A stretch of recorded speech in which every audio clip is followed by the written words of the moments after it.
안녕하세요. 상식이 도의되는 지식스쿨 최 기자입니다. 변명을 잘하는 자는 다른 어떤 것도 잘할 수 없다. 2018년 한국 대법원은 일본 기업이 강제징용 피해자들에게 배상해야 된다는 판결을 내렸습니다. 그 당시 조선인을 강제 동원해 공장에서 가혹한 노동을 시켰던 일본 제철과 미쓰비시 중공업이 피해자들에게 배상해야 한다는 겁니다. 하지만 일본 정부는 강제징용 문제가 1965년 한일 청구권 협정으로 완전히 그리고 최종적으로 해결됐다고 말합니다.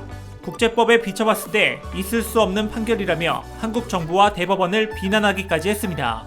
하지만 국제법상 국가 간의 판결은 끝났을지 몰라도 피해자 개개인의 손해배상 청구권은 이렇게 아직 진행 중입니다. 일본 정부는 아직도 식민 지배의 불법성을 스스로 인정한 적이 없고 우리나라 피해자들에게 사죄한 적도 없는 만큼 계속해서 보상을 요구할 수 있다는 겁니다. 그런데 신기한 건 일본의 강제징용에 대한 배상이 이뤄진 적이 있습니다.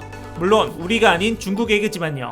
일본 정부는 2009년 중국인 강제징용 피해자들에게 명백하고 직접적인 사과는 물론 단계적으로 보상금까지 지급했습니다.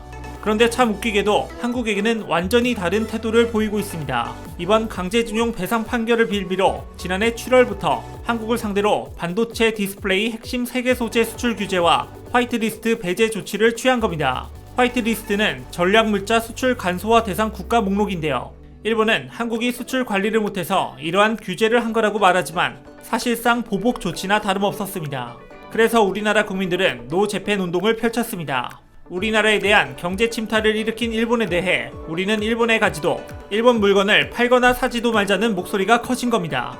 시민들이 자발적으로 일본의 수출 규제에 불매 운동으로 답한 거죠.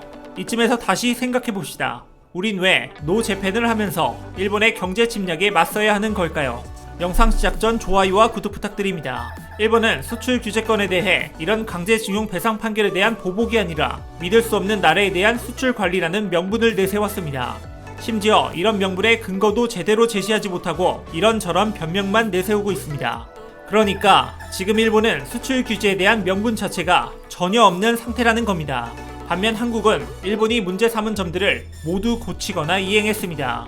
일본이 한국의 안보에 관한 문제까지 거론했을 땐 한국은 단호히 한일 군사정보보호협정을 종료하는 방안까지 언급했거든요. 물론 이 발언에 미국이 놀랐는지 지소미아 종료를 재고하길 권유하면서 중재에 나서기도 했습니다. 이런 와중에도 일본은 수출 규제 조치 철회를 모른 채 하면서 어떤 답도 내놓지 않았습니다. 결국 우리는 일본의 수출 규제를 세계무역기구에 제소하는 절차를 다시 진행하기로 했습니다. 일본이 문제를 해결하려는 시도도 하지 않는 만큼 시간이 걸리더라도 일본 조치의 부당성을 국제사회에 알리는 게 맞다고 판단한 겁니다. 일본이 이번처럼 우리나라의 경제를 침략해왔던 건 한 번뿐이 아닙니다.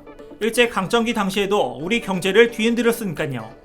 그 당시 우리 선조들은 일제의 경제 침략에 맞서기 위해 국산품을 애용하자는 슬로건을 내세우면서 물산 장려 운동을 펼쳤습니다. 근현대 최초의 일본 제품 불매 운동이었던 겁니다.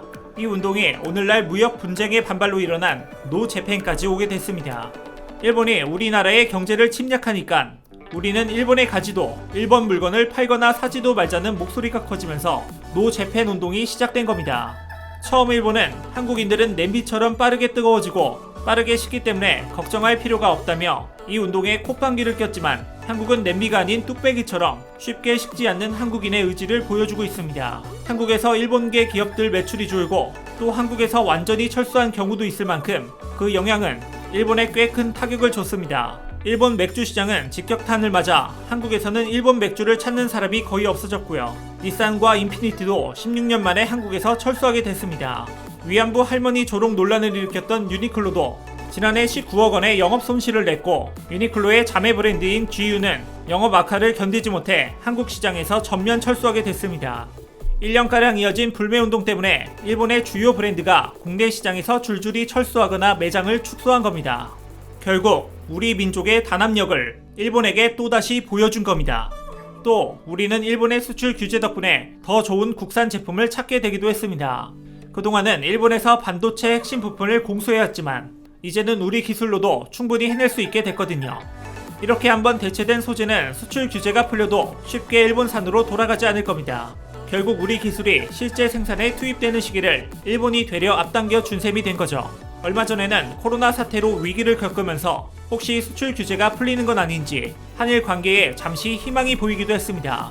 일본이 언급했던 명분을 한국이 모두 해결했거든요. 그렇지만 일본은 계속 말을 바꾸면서 여전히 수출 규제를 풀 기미를 보이지 않고 있습니다.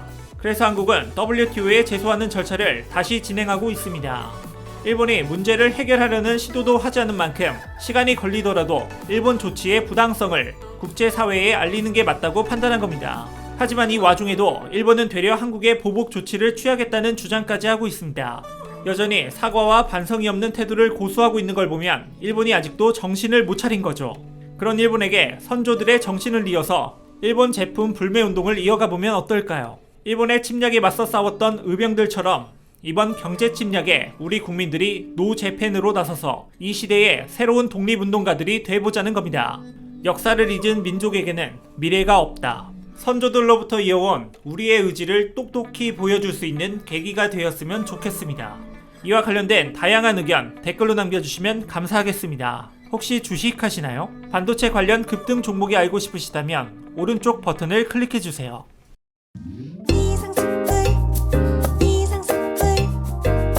주식을 모르면 이상스쿨. 주식 모르니 이상스쿨.